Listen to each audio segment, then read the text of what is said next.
Leviticus chapter 25. Anyone who sells a house in a walled city retains the right of redemption a full year after its sale. During that time, the seller may redeem it. If it is not redeemed before a full year has passed, the house in the walled city shall belong permanently to the bearer and the bearer's descendants.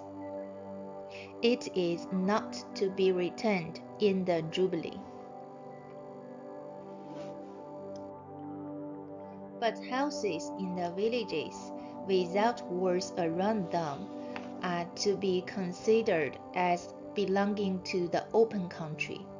They can be redeemed, and they are to be returned in the Jubilee. The Levites always have the right to redeem their houses in the Levitical towns which they possess.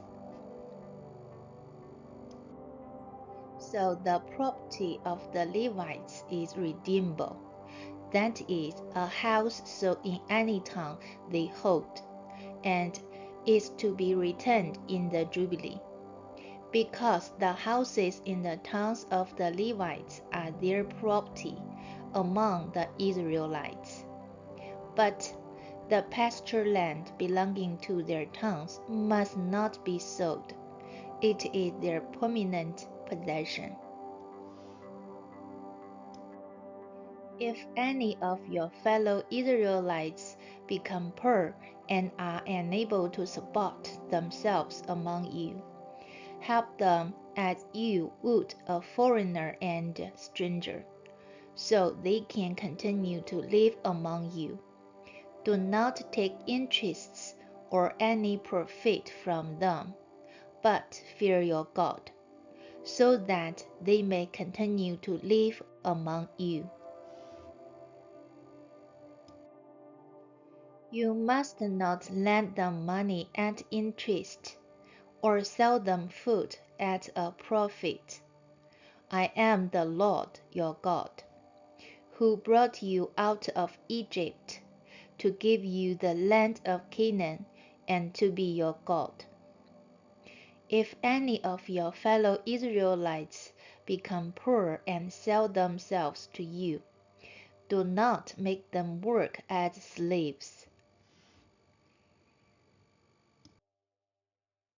They are to be treated as hired workers or temporary residents among you.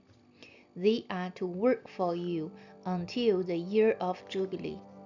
Then they and their children are to be released, and they will go back to their town clans and to the property of their ancestors.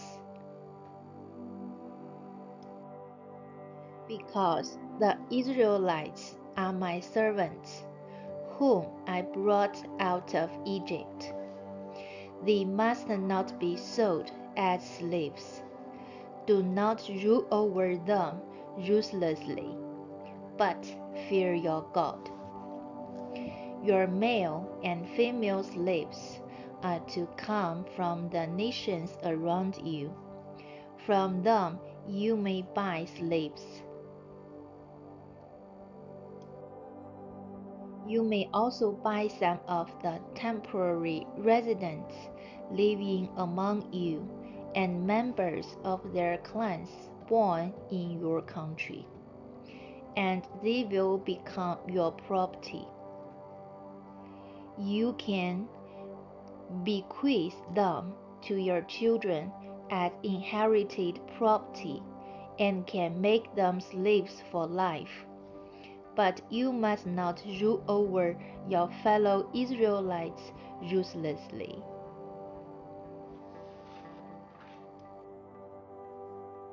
If a foreigner residing among you becomes rich, and any of your fellow Israelites become poor, and sell themselves to the foreigner or to a member of the foreigner's clan, they retain the right of redemption after they have sold themselves. one of their relatives may redeem them. An uncle or a cousin or any blood relative in their clan may redeem them. Or if they prosper, they may redeem themselves. They and their buyer are to count the time from the year they sold themselves up to the year of Jubilee. The price for their release is to be based on the rate paid to a hired worker for that number of years. If many years remain, they must pay for their redemption a large share of the price paid for them.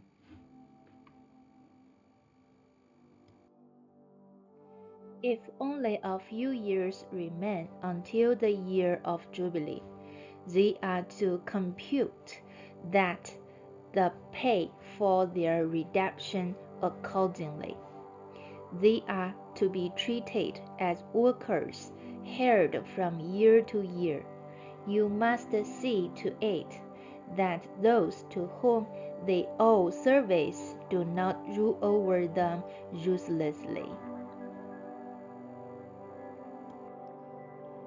Even if someone is not redeemed in any of these ways, they and their children are to be released in the year of Jubilee. For the Israelites belong to me as servants. They are my servants, whom I brought out of Egypt. I am the Lord, your God.